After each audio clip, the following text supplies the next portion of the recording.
Good afternoon. Today we are talking about, I'm good. How are you? Is it Sandeep Patel? Welcome. So today we're talking about, thank you very much. I appreciate it. So today we're talking about why you feel responsible for everyone's emotions and how it starts. Some of you are coming from TikTok. This is where we go deeper into what's actually happening and why you feel responsible for everyone else's emotions. You start noticing in conversations, tell me if this is you. If it is, say me or press a 1. You start noticing in conversations, you're watching everyone else before you even respond. Because you may have a moment where you oftentimes feel like you're having an unusual or weird reaction, and people are going to react to that. So you kind of want to get the temperature of the room before you have a facial expression or before you say something that causes people to be upset with you or misjudge you or make you feel like you're being ostracized. And you want to watch everyone before you even respond, because you have moments where sometimes your thoughts are different than others. And maybe you are a person who has actually experienced maybe being bullied or being questioned over things that you had a different viewpoint than. So you would rather just go along with the crowd at certain points or not stand out so as to not cause any conflict or any drama or anything of that nature. Because maybe you're a person who is almost averse to conflict or averse to drama, which makes sense. A lot of us are. I'm one of those people. I'm like, I've had enough drama to last me the rest of my life, but thank you, I'm good. And this isn't just empathy, right? In law, we actually look at responsibility, right? Who actually owns what, right? So is it your responsibility to try to temper your reaction so that other people don't get upset with you? Because the trade-off that you're actually giving in that scenario is you're actually trading your authenticity and your true feelings so that you don't offend other people. I guess it ultimately too also depends on whether these are people that you actually have a relationship with, or are they actually people where you're the newest person in the room? So you haven't developed a relationship, or they don't know you very well and you don't know them very well, which would almost make sense to kind of hang back a little bit and find out what other people say. And then if you find a common ground, then you could potentially go in and actually converse with that particular person, right? And empathy is a good thing. It's a great thing, honestly, for us to be able to understand others' feelings and be compassionate towards them and give them love and show them encouragement and show them love. But it's another thing when you're taking on things and worrying about things that really have nothing to do with you, right? And I remember one time I was talking to someone and they had said something along the lines of, I'm like, oh my goodness, like I am so sad. Like I feel like so and so's going through this and this person's going through this and this person's going through this. And they just were being really kind of nasty. And my partner said, it's not about you, And he's like, not everything is about you. And I literally was like offended at first. Like when I first heard that, I'm like, what? Not everything's about me. Like I'm some sort of person who thinks that I'm the most important person in the world. I do not, by the way. And he was like, no, no, that's not what I'm saying. I'm saying people are going to have their own moods, right? People are going to be sad. People are going to be mad. They're going to be angry. But you are not responsible for them. You are responsible for yourself. That's hence why it's not about you. Not everything is about you. When you walk into a gas station and there is a lady at the counter slamming stuff and glaring at you who you've never met. Thank you for that. I appreciate it. Who's never met you before. And she's being snappy with you and mean to you. And you're like, oh my goodness, what did I do? What did I do to this?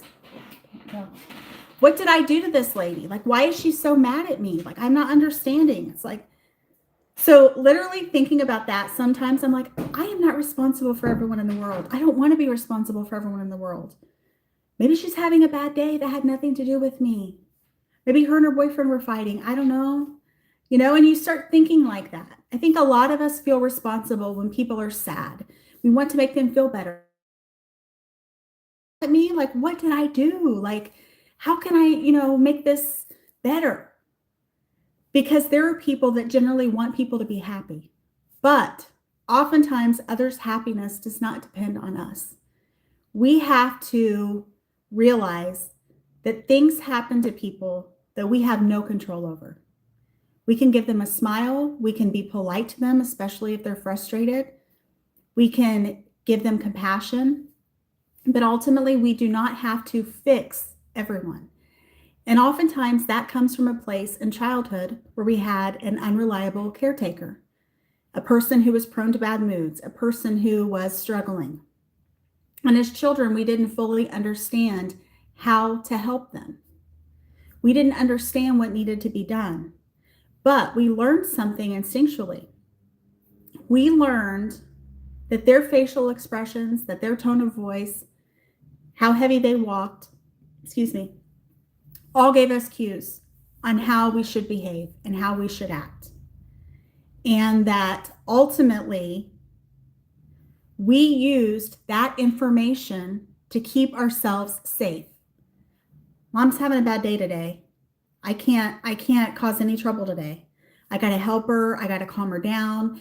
Maybe I can make her favorite coffee. That might make her happy. Or, dad's in a bad mood. He's kind of frustrated. He lost his job. Like, what should I do? When you think about all those things, it's like that's parentification of the kids. And you think back when you were a kid, how much we didn't know, but how much we learned and adapted to as a survival strategy. And it was a survival strategy. Because if your parental unit is upset and unhappy, that's probably going to trickle down and affect you. And also, most kids don't like to see their parents unhappy. They don't like to see them sad. They want to be there for them. They want to show them love. They want to show them compassion. And that's why to this day, you still look around to see the responses of others, because you don't want to be the odd person out. You want to be the person who is having the right reaction. I myself am kind of an awkward person, I'll be honest, and a goofy person. And so I laugh at strange things. For instance, sometimes the rhythm of a person's voice can cause me to giggle. I don't know why, it just does. And people are looking at me strangely, and I'm like, oh, it's just kind of funny the way they said that, funny. But some people often think that's strange. But, hey, we're all kind of different in our own way. But essentially, emotional responsibility gets misplaced all the time, because there are people, especially if you're in the perfectionist kind of bubble, and then you're in the people-pleasing bubble, and ultimately what you were doing is working on being a people pleaser, which is not a bad thing. I tend to struggle with that as well. I tend to struggle with boundaries, because sometimes it's really difficult when someone's like, I really need your help. I'm really desperate. And you're like, no, I can't. I hate saying no to people because I feel like I've let them down. I feel like they think that I don't like them anymore, that I don't want to help them. And that's not it. It's just sometimes you get so overloaded that it can be difficult to be able to get out of that point. And you don't want them to think that you're upset with them or you're mad at them, but some people are going to think that anyway. And then the other thing is with boundaries, especially if you're a person that easily takes on others' emotions or empathetic and compassionate, that can be taken advantage of. And it can be extremely difficult to navigate, especially because certain people are takers and certain people are givers. So when looking at boundaries, it's really important to look at, is it a reciprocal relationship? Meaning they give some, you give some, they give, back and forth, or is it more one-sided? Because ultimately, if it's more one-sided, then that person just has one use for you, essentially. And that is whatever you can give them, they're going to take, right? And so that can be extremely difficult to kind of realize that there's that potential in that relationship. And then the other thing you look at too is managing others' emotions. And that is almost a full-time job, especially if you have a person that goes from one extreme to the other. But it's not like you don't have experience in it, right? You've done it, you've dealt with it, done all that. The other thing that you have to also be really careful about is enmeshment. And I was talking in another live about how I was very enmeshed with my caregiver. They were a person who was somewhat volatile at times and very emotional and prone to outbursts and things like that. And I would literally get almost hysterical as a child when that person got upset because I wanted to smooth it over. I wanted to keep them calm. I wanted to make sure that I didn't offend them in any way or say anything negative to them because I was literally so like enmeshed in that. And it wasn't until I got older that I realized that that was almost like a trauma bond. It was a scenario that was formed based on trauma, shared trauma in some ways, and that it wasn't doing me any good. I mean, the cost of taking on other people's emotions can be high, especially when you learn that in childhood. You know, you learned in childhood how to manage other people's emotions, and you felt it was your duty, your responsibility, maybe even part of your personality to keep people happy, to keep people even, right? That's what you were working on. Most children are playing with toys and blocks and, you know, stuffed animals.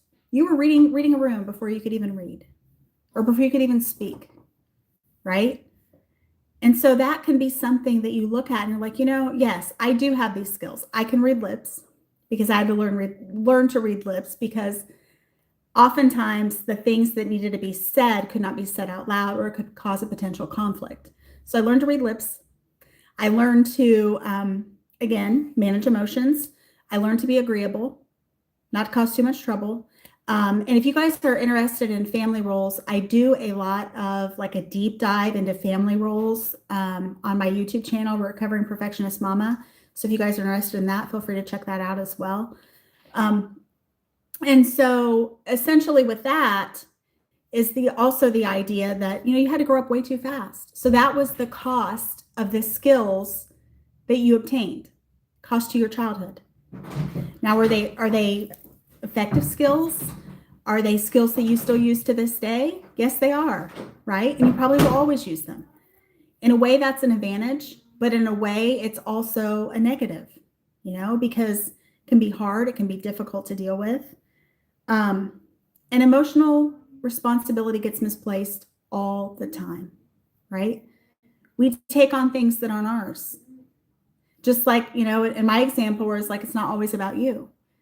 I knew that and I believed that, but that bluntness of it was like, whoa, okay. And I mistook that they thought that I meant that I had to be the center of attention because that is not true.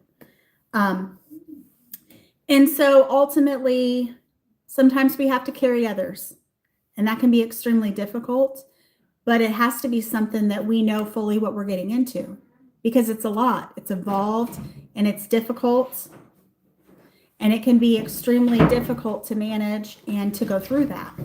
And so a lot of you likely have a very similar scenario. Maybe you've experienced trauma and you actually had a volatile caregiver that you had to manage and take care of, or a spouse or a boyfriend or some sort of relationship. And ultimately, you want to make sure that you can keep yourself safe, and maybe even if you have children, keep them safe, right? Because you want to have a stable environment where people are safe. And that by all means is totally worth it. But it's a lot of work. And you are the person who wants to help others and wants to give them love and compassion and understanding. And, you know, it can be at a high cost. And then also look into like setting boundaries if there's an ability to do that safely, where you know, set rules like, you know, we're not going to have major discussions in front of the kids. We're not going to talk about hot button topics in front of the kids because the kids don't need to be involved in this.